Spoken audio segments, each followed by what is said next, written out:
नमः सिद्धेभ्यः।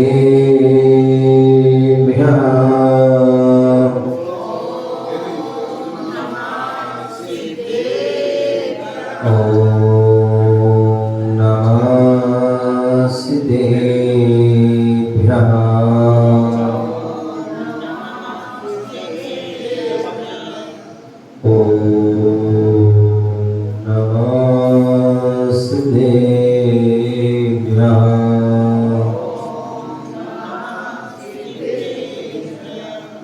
नमः श्रीभगवानाय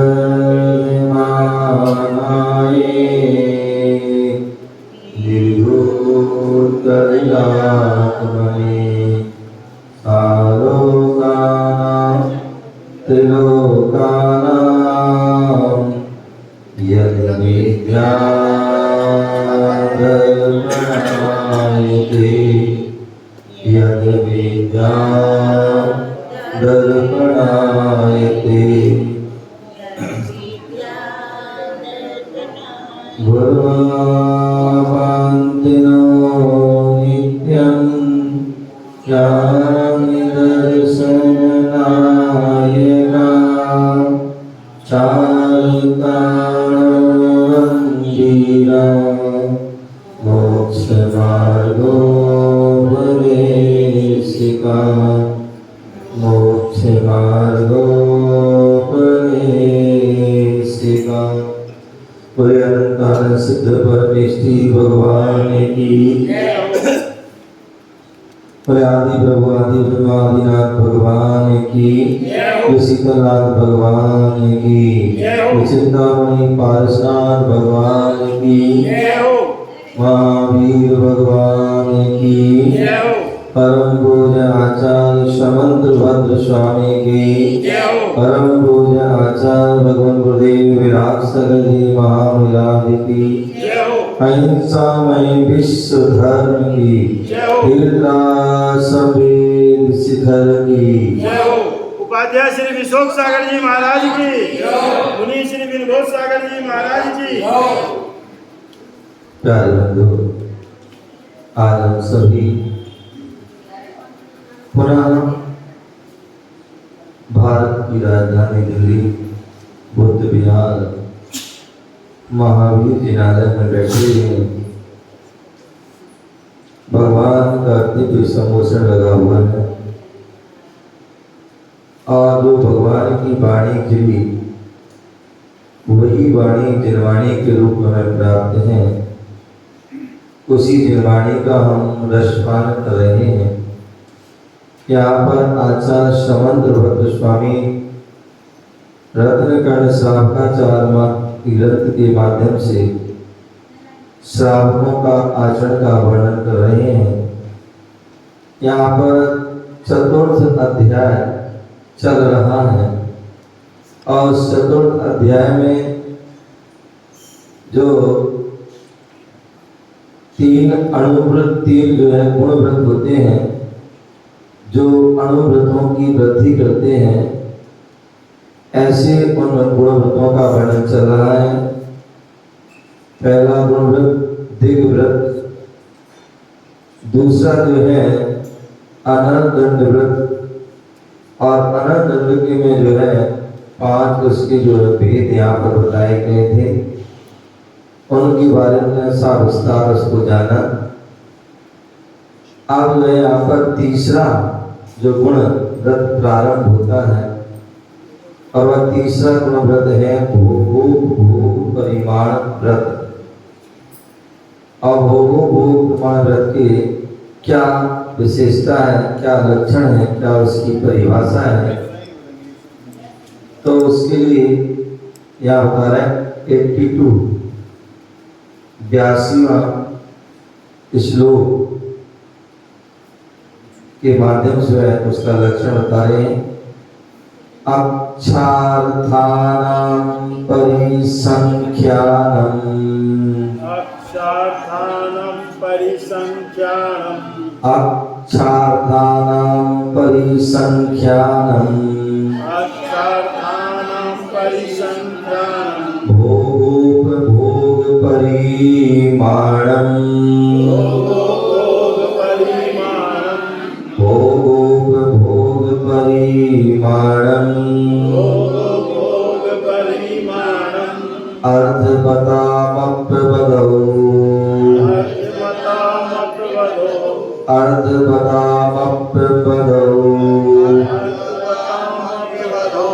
रागरतीनां तनूकृते रागरतीनां तनूकृते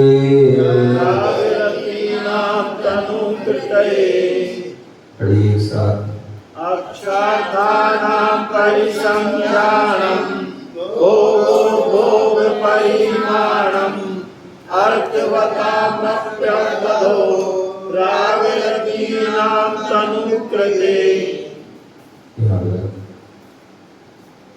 अब पंच इंद्रिय विषयों की मर्यादा के अंतर्गत इंद्रिय विषयों के मर्यादा के अंतर्गत राग रतीनाम तनुकृते विषयासक्ति को ग्रस्त करने के लिए जो विषय हैं पंचेंद्रिय के उन विषयों में आसक्ति को ग्रस्त करने के लिए अर्थवतामपि प्रयोजन भूत भी अक्षार्थानां परिसंख्यानम इंद्रिय विषयों की सीमा निर्धारण करना। हमने जब अनुव्रत जो अष्टमूल गुणों को जो है धारण किया था तो वहां बताया था कि जो है 5 उदंबर फल 3 मकार आदि का त्याग, क्योंकि वो हमारे अवक्ष आदि हैं इसलिए उनको त्याग करने कहा था। लेकिन अब यहाँ पर जो है भक्ष्य वस्तु का भी नियम करने को बोल रहे हैं। क्या हमें अपने इंद्रिय विषयों की मर्यादा के अंतर्गत हमें विषयों को कम करने के लिए विषयों में जो आसक्ति है उस आसक्ति को कम करने के लिए प्रयोजन भूत जितनी आवश्यकता है उसको छोड़ करके बाकी का नियम ले लेना। क्या कर लेना? बाकी का नियम ले लेना। कहते हैं 10 लाख वनस्पति होती है। कितनी? 10 लाख वनस्पति होती है। आप कितनी खाते हैं मेरे भैया? वनस्पति में हरी कितनी खाते हो? 5, 10, 15, 20 शादी में जाते हो हैं? कितने प्रकार की सलाद रहती है, कितने प्रकार की चटनी रहती है, कितने प्रकार की जो है सब्जी रहती है आदि आदि। कितनी खाते हो? 100 200 मान लो। 100 नहीं, हमारे हम जो छोड़ते हैं उसके साथ हम जो छोड़ के आ गए उसके साथ। हाँ, तो सामान्यतः जो वहाँ भोजन बनता है उसमें एक चीज में भी कई चीज डली होती है। तो ले चलो हाँ 25 का वही तो मैं कह रहा हूँ। तो इसलिए मेरा कहने का यह है कि बता रहे आचार्य भगवान कि 10 लाख वनस्पति होती हैं कांता, 10 लाख वनस्पति होती हैं। यदि आपने नियम ले लिया कि हम 25 हरी लेंगे, 50 लेंगे, 100 लेंगे, इसके अलावा नहीं लेंगे, तो बाकी जितनी भी हैं उन सारे जो है हरि संबंधी दोषों से आप बच जाओगे। जैसे नियम ले लिया हमने, लेकिन उन वनस्पति का नाम भी रख के रहना पड़ता है। ऐसा दो प्रकार के नियम होते हैं, 2 प्रकार के नियम होते हैं। तो अच्छा है आप जो है पर्टिकुलर्स के नाम ले लें कि हम इतनी यही रही लेंगे, यही लेंगे तो बहुत अच्छी बात है। अन्यथा 100 ही लेंगे, 100 के अलावा नहीं लेंगे। अब 100 कोई भी हो सकता। तो वो वनस्पति तो बेचारी घबराती रहेगी ना कि मेरा नंबर ही ना आए। अब वो घबराती है कुछ भी करे, हमारा तो नियम है 100 का है। तो कहने का तात्पर्य अच्छा है, मैं तो कह रहा हूँ कि आप नाम लिख लीजिए, नाम लिख लीजिए अगर हो सकता है। नहीं तो जो है 100 का तो नियम ले लीजिए, 100 का 50 जो भी है, जब इससे ज्यादा हरी नहीं लेंगे तो बाकी आप जो है हरी संबंधी दोष से बच जाएंगे। इसी प्रकार जो है अनाज आदि है, अनाज आदि है, वो भी बहुत सारे अनाज होते हैं, लेकिन हम लेते कितने मुश्किल से 2, 4, 8, 10 पॉसिबल इतने होते नहीं बस, लेकिन फिर भी जो है ले लिया, इससे ज्यादा नहीं लेंगे। तो जितने भी जो है दुनिया में अनाज होंगे उन सारे अनाजों से हम पाप से बच जाए। तो इसलिए बोले यहाँ पर विषयासक्ति को कृष करने की प्रयोजन भूत जितनी आवश्यक, और तो ये जो है आजीवन के लिए नियम ले लेना, ठीक है ना। उसके बाद भी हम प्रतिदिन भी ले सकते हैं, प्रतिदिन भी हम ले सकते हैं। तो आजीवन ले लिया और आजीवन थोड़ा ज्यादा ले लिया। अब मालूम है आज कहीं शादी में जाना है तो 100 का क्या करोगे, मुश्किल से घर में 2-4 मिलेगी, 210 ले लो। तो भैया आज जो हम जो है 5, 6, 8, 10 कितनी लेंगे, इससे ज्यादा नहीं लेंगे, तो वो भी और बन जाता है। तो प्रयोजन भूत भी इंद्रिय विषयों की सीमा कर लेना। ये क्या है, भोगो भोग परिमाणम, भोगो भोग परिमाण नामक अणुगुण व्रत है। इसी प्रकार खाने पीने का भी नियम ले सकते हैं। हम दिन में कितनी बार खाते हैं, कितने बार खाते हैं अनाज आदि, मुश्किल 2 बार 4 बार, लेकिन नियम नहीं, तो हमें पूरा उसका दोष लग रहा है। और इधर में नियम ले लिया कि हम 2 बार ही अनाज खाएंगे, अगर बार नहीं तो फिर कुछ डाल दिया, फिर कुछ डाल दिया, फिर कुछ डाल दिया, करते रहते हैं। और नियम ले लिया तो उससे हम उस संबंधी दोष से बच गए। तो ऐसे बहुत सारे जो है नियम होते हैं। तो ऐसे भोग की जो है सीमा बना दे।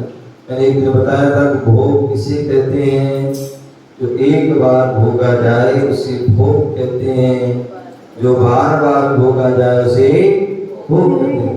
वस्त्र हैं, आभूषण आदि हैं, ये सब क्या है, बार बार को भोगा जाता है, तो उनकी भी सीमा बना लेना।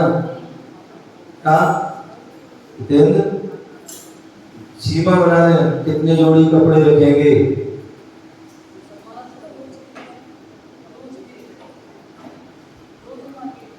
रोज ना, एक तो आजीवन बनाओ पहले, क्या आजीवन कितने रखेंगे, 10 जोड़ी, 20 जोड़ी, 50 जोड़ी, 100 जोड़ी, कितने जोड़ी कपड़े रखोगे, कितने, 50 दिन लेना जाके, पैंट शर्ट कुर्ता पजामा आदि जो भी कुछ है, 50 जोड़ी कपड़े रखेंगे। इससे ज्यादा सर्दी के, गर्मी के, बरसात के, ठीक है ना, तो इतने रखेंगे, इससे ज्यादा नहीं रखेंगे। अब कोई नया लेना है तो पुराना उसको त्याग कर दो, समझ गए ना। तो हम जो है पूरी दुनिया में इतना सारा कपड़ा बन रहा है, आराम सारा हो रहा है, जो हिंसा हो रही उसके पाप से आप बच जाओगे। आपको 50 का ही दोष लगेगा या 100 का ही, इससे ज्यादा। और यदि नियम नहीं लिया है और यूज भी नहीं कर रहे तो तो उसका आपको पूरा पूरा दोष है। तो ये आजीवन के लिए नियम लेना। उसके अलावा डेली का भी नहीं, हम डेली देख रहे हैं कि हम 2 जोड़ी पहनना है, 3 जोड़ी पहनना है, इसके अलावा पहनते नहीं, तो जोड़ी क्या पहन ली, 2 जोड़ी करेंगे। अथवा हमारे तो इतना भी कहते, इतना सर धर्म है, जब तक हम ये कपड़े पहने हैं, लोग जब तक ये कपड़े पहने हैं तब तक सबका त्याग। क्या इसमें क्या लग रहा है, कुछ लग रहा है? जब तक जो है ये कपड़े पहने हैं तब तक सबका त्याग। सोते हुए रहते हैं जो शरीर में है, उसके अलावा सब बस सोचते समय जब भी है, यहाँ बैठे हो, क्या है, यहाँ बैठे हो, ये 2 दुपट्टा के छोड़ के अलावा सबका त्याग। जब तक यहाँ बैठे नियम चल रहा है, ऐसे में खुदा ना अगर कुछ भी हो जाता है, आप त्याग में आपका कल्याण हो जाए। ये तो वही हो गया कि सोने के बाद और जगने से पहले सब चीज क्या कह रहे हैं? सोने के बाद और जगने से पहले। हाँ ये भी बढ़िया है, ये भी नहीं होता है जी। सोने के बाद क्या कर लिया, सोने के पहले आपने नियम ले लिया, सोने के पहले नियम लिया कि जब तक हम सोएंगे तब तक 4 प्रकार के आहार का त्याग। अब उठ गए तो कुछ भी करो, जब सोए तो सारा परिग्रह का त्याग, जो शरीर पर है उसको छोड़ गए, बाकी सब त्याग। जब उठोगे तो सब तुम्हारा है। ये क्या है, कितनी सरल है, कोई नहाने लगा ना फट कर ही रंग जो फ्री फंड में आपको जो है पुण्य मिलेगा। जी आज सब कुछ त्याग कर सकते हैं, यहाँ पर बैठे हो, जब तक हम बैठे हैं तब तक कहीं नहीं जाएंगे, नहीं आएंगे, न खाएंगे, न पिएंगे, कुछ भी नहीं करेंगे, नियम है, ये नियम चल रहा है। तो इस प्रकार से यहाँ पर क्या है, इंद्रिय विषयों की मर्यादा के अंतर्गत विषयासक्ति को ग्रस्त करने के लिए प्रयोजन भूत जो है ही इंद्रिय विषयों की सीमा निर्धारण करना भोग परिमाण नाम का गुणव्रत है। शब्दार्थ अक्ष, अक्ष माने इंद्रिय, अक्ष माने इंद्रिय, अर्थानाम विषयों का परिसंख्यानम पूर्णता मर्यादा, भोग माने एक ही बार भोग पदार्थ, एक ही बार भोग पदार्थ, उपभोग जो पुनः भोज पदार्थ जिन्हें बार बार भोगा जाए वो उपभोग। परिमाण सीमा, अर्थ बता प्रोजनी,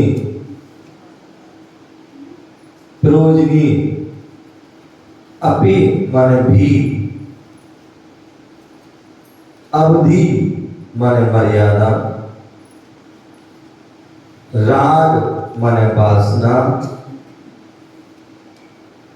रति नाम आसक्ति, तनु कृते कृष करने के लिए,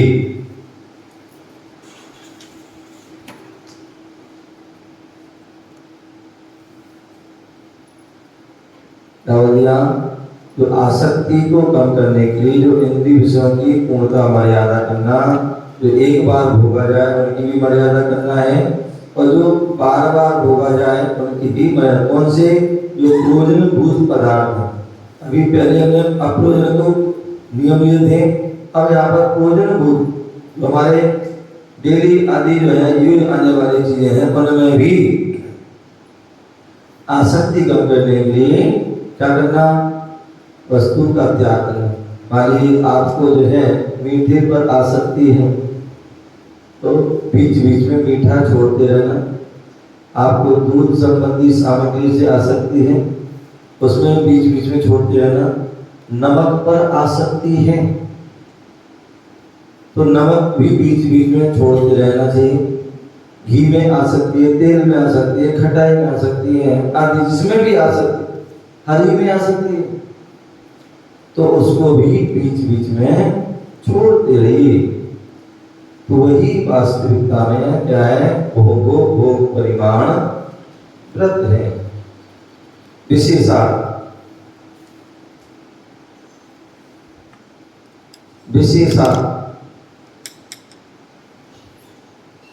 जैनाचार्यों ने गुण व्रतों के 3 भेदों में, जैनाचार्यों ने गुण व्रतों के 3 भेदों में दिग्व्रत,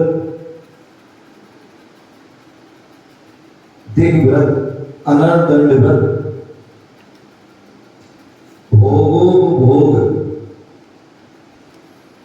जैनाचार्य ने गुण व्रत के 3 भेदों में दिग्व्रत, अनर्दंड व्रत के अनंतर भोगो भोग परिमाण व्रत की विवेचना की है। अनर्दंड व्रत के अनंतर भोगो भोग परिमाण व्रत की विवेचना की है। दिग्व्रत के अंतर्गत इंद्रियजन भोगो भोग पदार्थों की, दिग्व्रत के अंदर इंद्रियजन भोगो भोग पदार्थों की जो मर्यादा की थी उसे इंद्रियजन विषय संबंधी राग की लंपटता को दिग्व्रत में जो इंद्रिय जन भोगो भोग की मर्यादा की थी उसे इंद्रियजन विषय संबंधी राग की लंपटता को क्रस करने के उद्देश्य से, लंपटता को क्रस करने के उद्देश्य से आवश्यक इंद्रियजन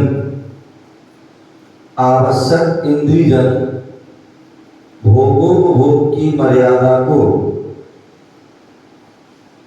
इंद्रियजन भोगो भोग की मर्यादा को कम करना,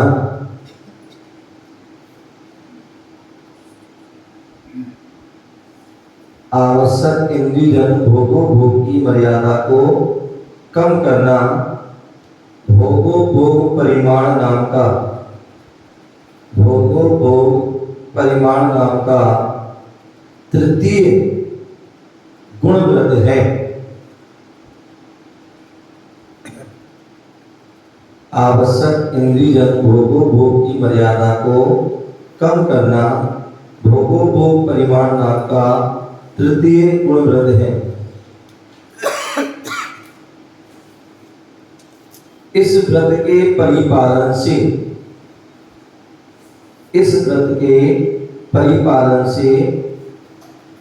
इच्छाओं का दमन, इस व्रत के परिपालन से इच्छाओं का दमन, कसायों का वमन,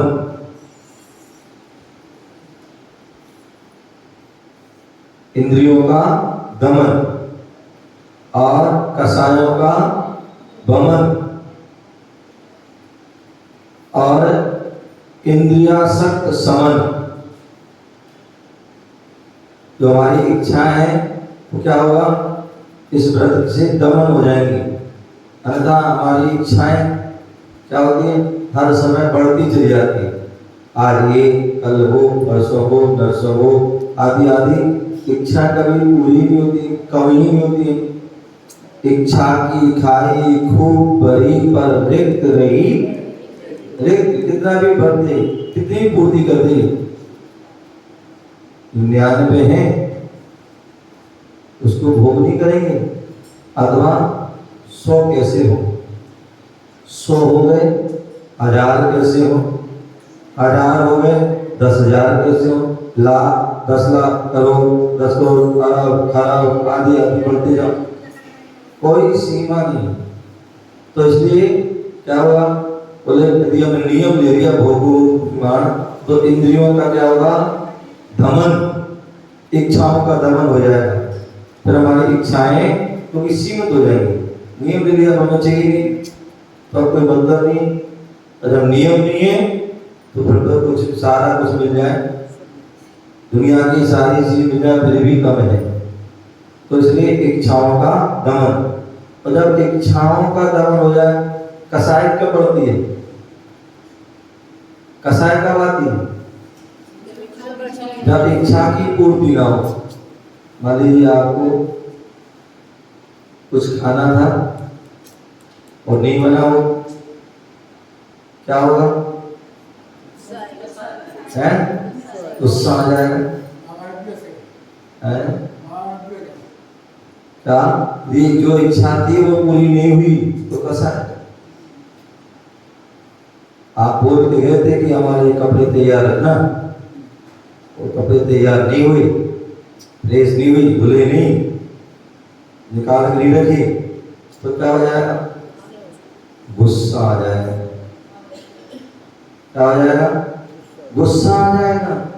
तो इच्छा की पूर्ति नहीं होती है तो गुस्सा आ जाएगा, क्रोध है।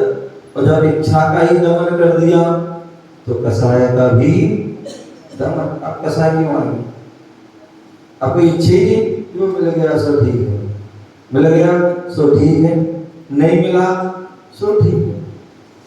क्या मिल गया सो ठीक है, नहीं मिला सो ठीक है। जैन सिद्धांत में भरोसा, यदि हमारे भाग में होगा तो अपने आप मिलेगा, बिना कहे मिलेगा।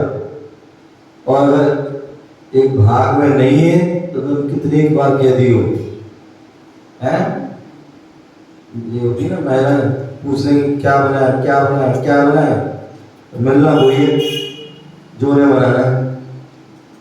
तो पूछती का है, समझ में नहीं आती है, नहीं क्या यही होता ना, पूछने क्या बनाया, क्या बनाया, क्या बनाया, अंत में बनना वही जो उनकी इच्छा है। तो इसलिए जो है बोले इच्छाओं का दमन कर दो तो जो है कसाय का अपने आप दमन हो जाएगा। भाई जो ठीक है, पेट भरना है, गड्ढा भरना है, तन को ढाकना है, जो मिल गया ठीक है। तो इसलिए इच्छाओं का दमन हुआ, कसायों का दमन। और जब ये दोनों चीज हो जाएंगी तो फिर इंद्रिया शक्ति, इंद्रियों में आसक्ति उनका भी शमन हो जाए, क्योंकि वो आसक्ति नहीं, क्योंकि जब इच्छा ही नहीं है, कसाय नहीं है, तो इंद्रियों में आसक्ति भी उसका भी शमन हो जाए। तो इंद्रिय शक्ति शमन के साथ मोक्ष मार्ग में गतिशीलता आती है। क्या आती है, मोक्ष मार्ग में गतिशीलता। अन्यथा आप चाहो कि हम मोक्ष मार्ग में गतिशील आगे बढ़ जाएं और इंद्रियों में आसक्त हो, कसाय तीव्र है, इच्छा तीव्र है, तो कभी भी मोक्ष मार्ग पर नहीं बढ़ सकते। मोक्ष मार्ग बढ़ना है तो इनसे जो है तीनों को करना होगा, समन, दमन और वमन करना होगा, तभी जो है मोक्ष मार्ग में गति बढ़ेगी, कदम बढ़ेंगे। परिभाषा, इंद्रिय संसारी अवस्था में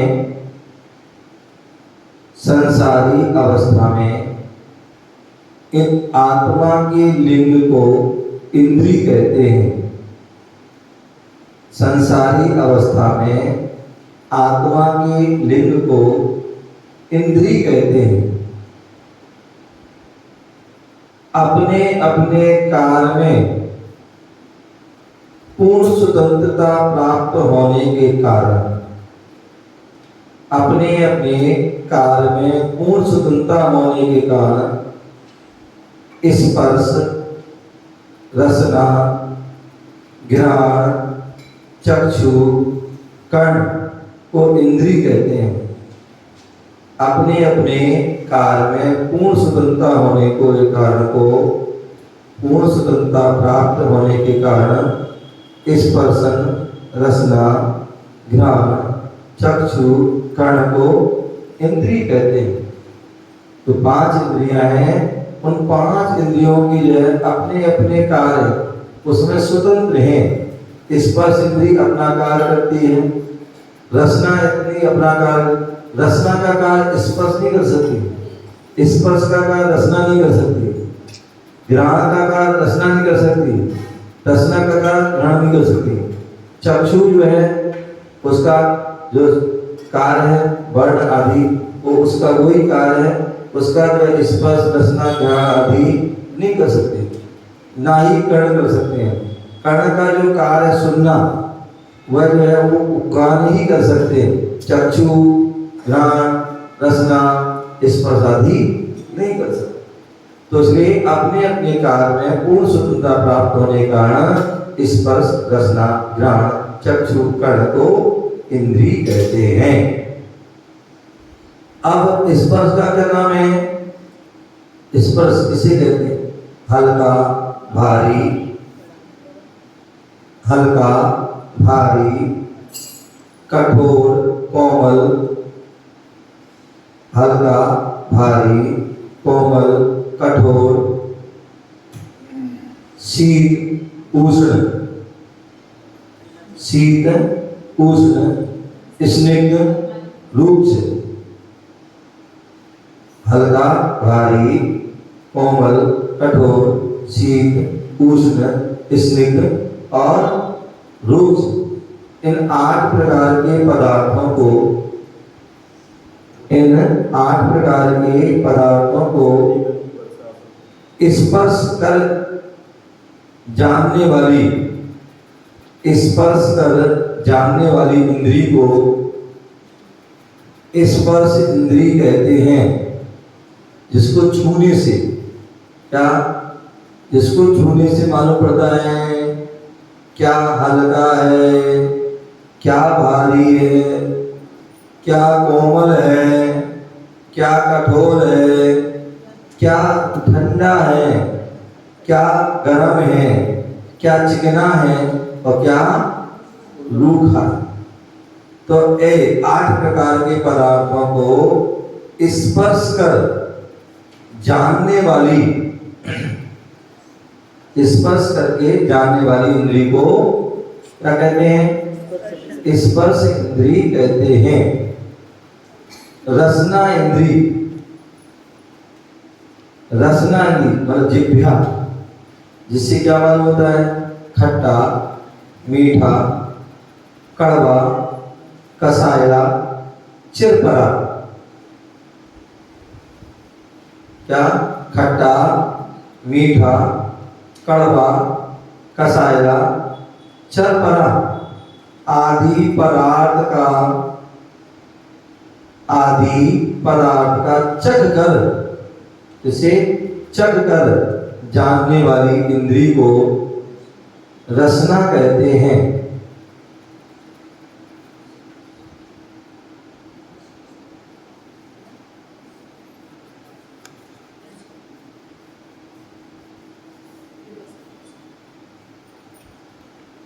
चरपरा आदि पदार्थ को चक्कर जानने वाली इंद्री को क्या कहते हैं?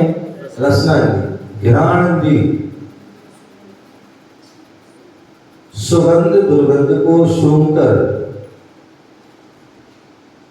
सुगंध और दुर्गंध को सूंघकर अवगम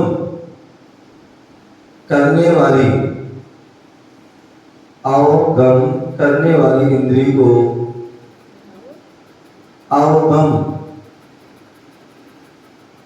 जानने वाले, अवगम करने वाली इंद्री को घ्राण इंद्री कहते हैं। सुगंध दुर्गंध को सूंघ कर अवगम मतलब जानने,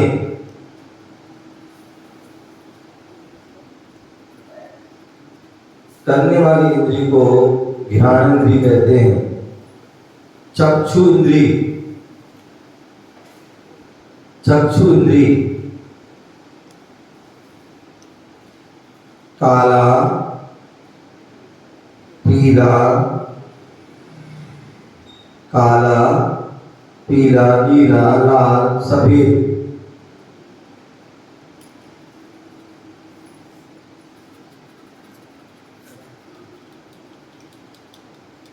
काला, पीला, नीला, लाल, सफेद, इन 5 वर्णों का अवलोकन, अवलोकन देखना, 5 वर्णों का अवलोकन कर ज्ञान करने वाली इंद्री को चक्षु इंद्री कहते हैं। 5 वर्णों का अवलोकन मतलब देखकर ज्ञान करने वाली इंद्री को चक्षु इंद्री कहते हैं।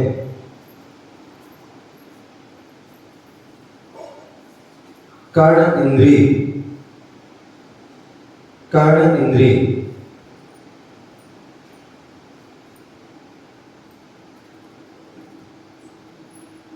सा, रे, गा, मा, पा, धा, नी, सा से सड़द, सा से सड़द, रा से ऋषभ, सा से सड़द, रा से ऋषभ,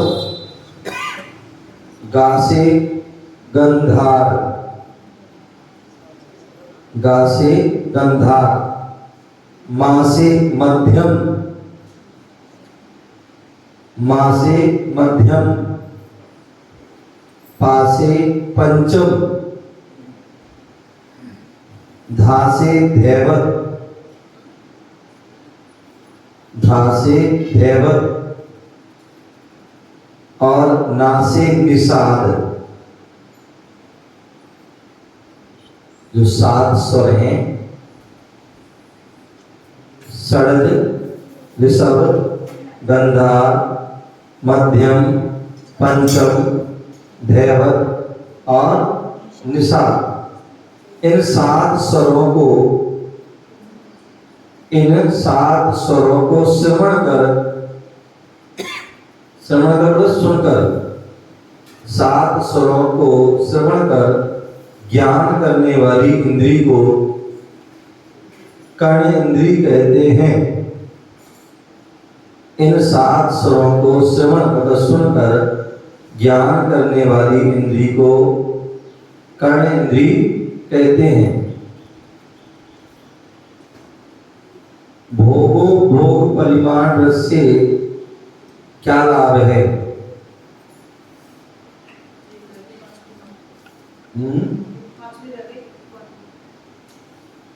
क्या रहेगी?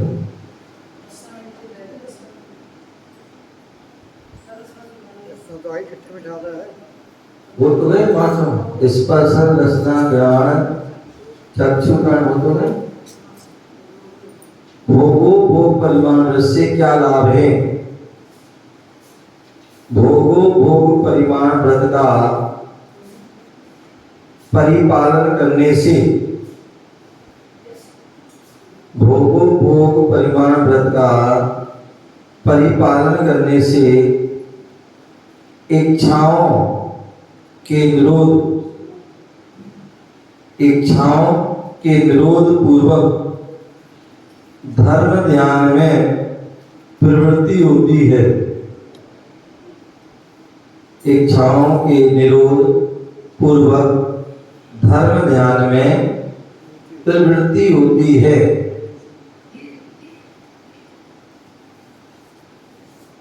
हो गया। चलिए अगला, भोगो भोग की क्या परिभाषा है? तो बोले हैं भोक्त्वा परिहातव्यो, सब जोर से पढ़िए, भोक्त्वा परिहातव्यो, भोक्त्वा परिहातव्यो। अनिल पढ़ नहीं रहे हो? जोर से पढ़ो। भुक्त्वा परिहातव्यो, भुक्त्वा परिहातव्यो, भोगो भुक्त्वा पुनस्य भोक्तव्या,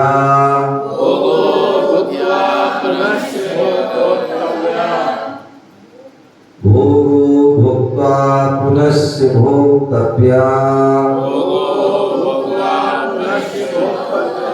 पढ़ो जी, पढ़ रहे हो? जोर से। भोगो भुक्त्वा पुनस्य भोक्तव्या,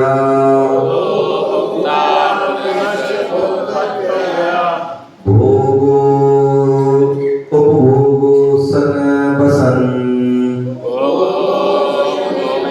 उपभोगो सन बसन, उपभोगो सन बसन। प्रवृत्ति पांचेन्द्रियो विषया, प्रवृत्ति पांचेन्द्रियो विषया, भुक्त्वा परिहातव्यो, भुक्त्वा परिहातव्यो, भोगो भुक्त्वा पुनस्य भोक्तव्या, उपभोगो सन बसन, उपभोगो सन बसन। प्रवृत्ति पांचेन्द्रियो विषया,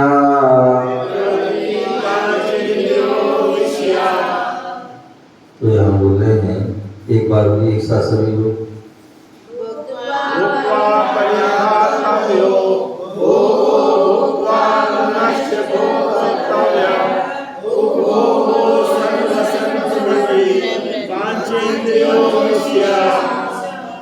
प्रवृत्ति पांचेन्द्रियो, हाँ, अनव्याद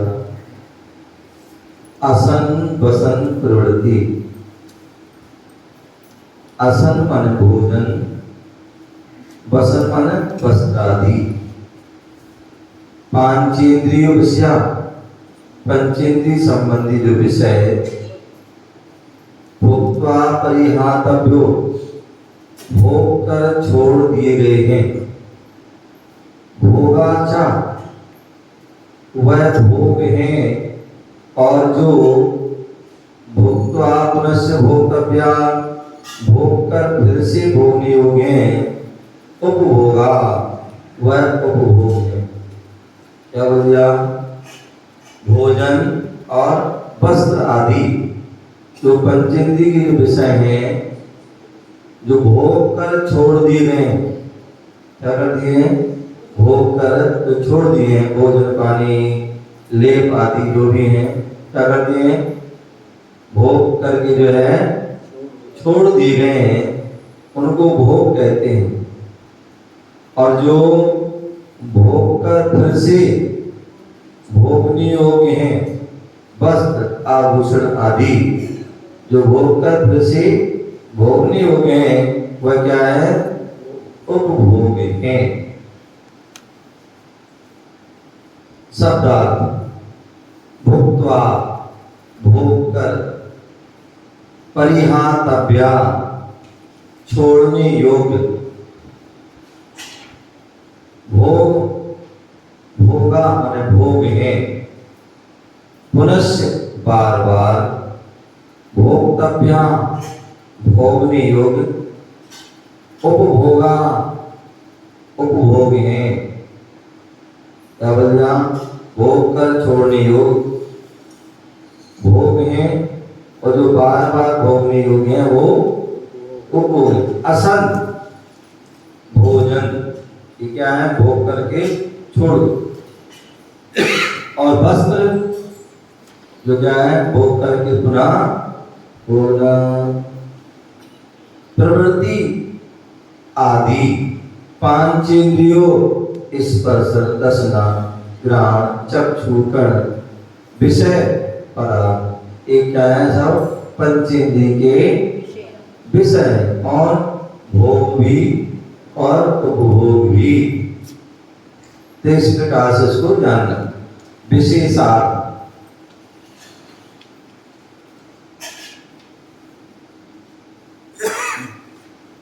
संसारी प्राणी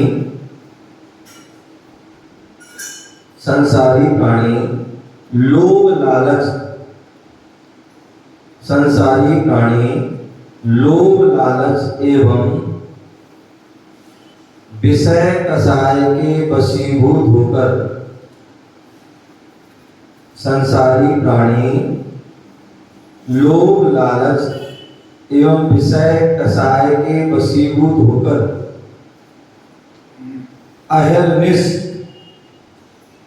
अहर्निश मतलब हमेशा भोगो भोग की सामग्री, भोगो भोग की सामग्री संग्रहित करने में निमग्न, तो संग्रह करने में, इकट्ठा करने में क्या रहता है? निमग्न रहता है, लीन रहता है। संसारी प्राणी लोभ लालच एवं विषय कषाय के वशीभूत होकर अहर्निश, अहर्निश मतलब हमेशा भोगो भोग की सामग्री, भोगो भोग की सामग्री संग्रहित, संग्रह करने में निमग्न मतलब लीन रहता है। भोगो भोग में अंतर, भोगो भोग में अंतर प्रदर्शित करते हुए आगम में विवेचन है। क्या? भोगो भोग में अंतर करने के लिए आगम में विवेचन है। जैसे भोजन पानी, पुष्प गंध, क्रीम पाउडर आदि, ये सब क्या है? भोग हैं। क्या है? भोग हैं। इनको एक बार भोगा जाता है, बार बार नहीं। आपने भोजन कर लिया, उसको फिर पुराने डाल दिया, फिर कर दिया, तो ऐसा नहीं कर सकते। एक बार भोग लिया तो भोग लिया, क्रीम पाउडर लगा लिया, अब उसको दोबारा उसको लगा निकाल करके लगा लिया, खराब खत्म, तो ये भोग। तो ऐसे भोजन पान पुष्प गंध क्रीम पाउडर आदि पंचेंद्रियों से संबंधित जो विषय एक बार ही पंचेंद्रिय से संबंधित जो विषय एक बार ही भोगने में आए, पंचेंद्रियों से संबंधित जो विषय एक बार ही भोगने में आए, अर्थात भोगने के उपरांत जो त्याज्य हो जाए, भोगने के बाद जो क्या हो जाए? त्याज्य हो जाए, उन्हें भोग कहते हैं,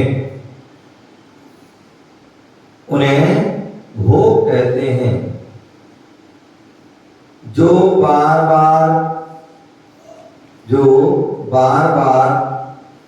प्रयोग करने में आए, जो बार बार प्रयोग करने में आए, अथवा जिन्हें पुनः पुनः भोगा जाए, जिन्हें पुनः पुनः भोगा जाए, उसे उपभोग कहते हैं। जिन्हें पुनः पुनः भोगा जाए उन्हें उपभोग कहते हैं।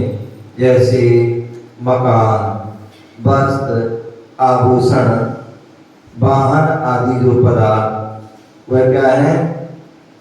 उपभोग है।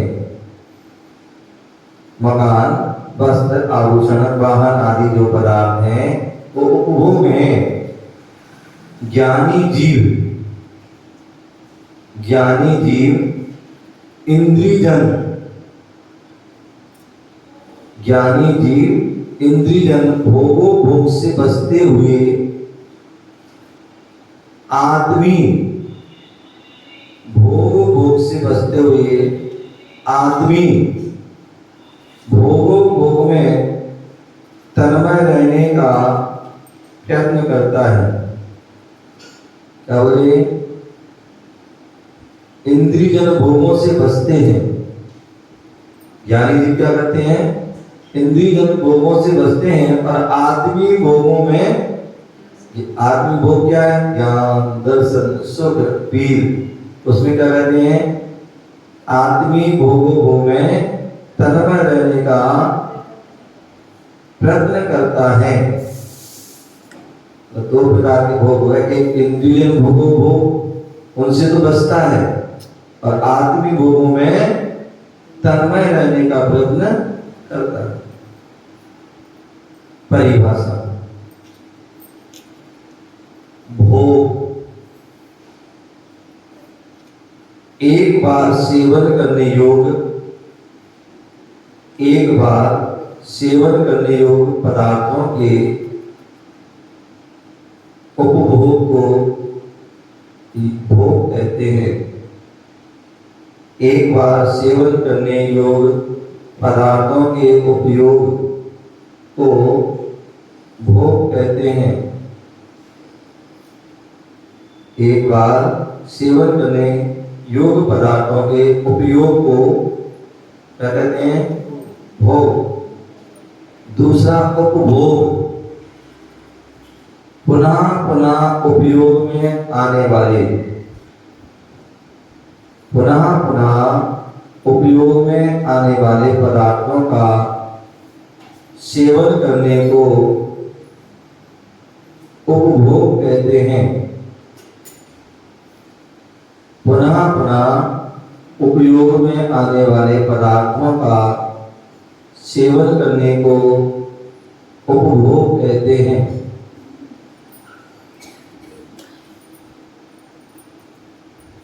भोग सामग्री,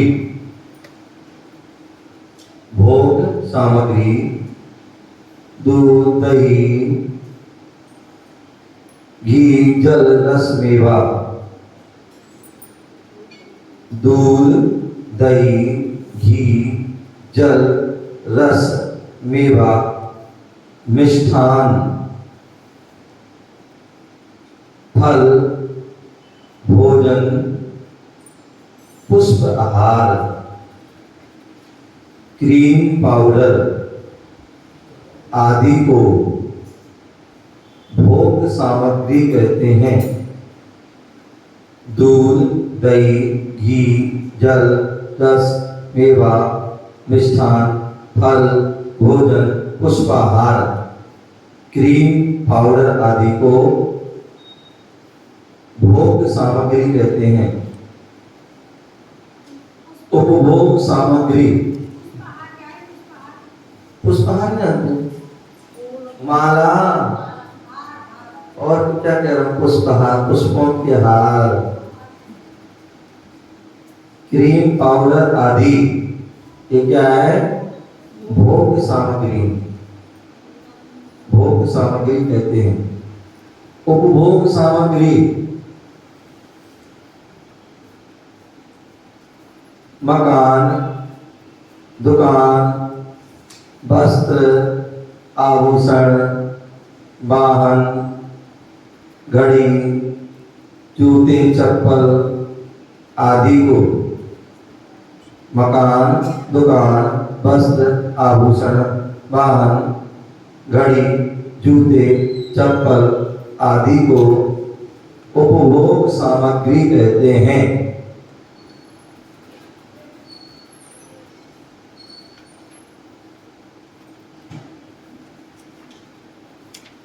भोग तथा उपभोग सामग्री में क्या अंतर है? भोग तथा उपभोग सामग्री में क्या अंतर है? भोग तथा उपभोग सामग्री में एक बार सेवन करने योग्य, एक बार सेवन करने योग्य और पुनः पुनः सेवन करने योग्य पदार्थों का अंतर है। भोग तथा उपभोग सामग्री में एक बार सेवन करने योग्य और पुनः पुनः सेवन करने योग्य पदार्थों का अंतर है। और भोग जो एक बार सेवन करते हैं और उपभोग जो बार बार सेवन करने पर, ये दोनों में अंतर है। अर्थात जो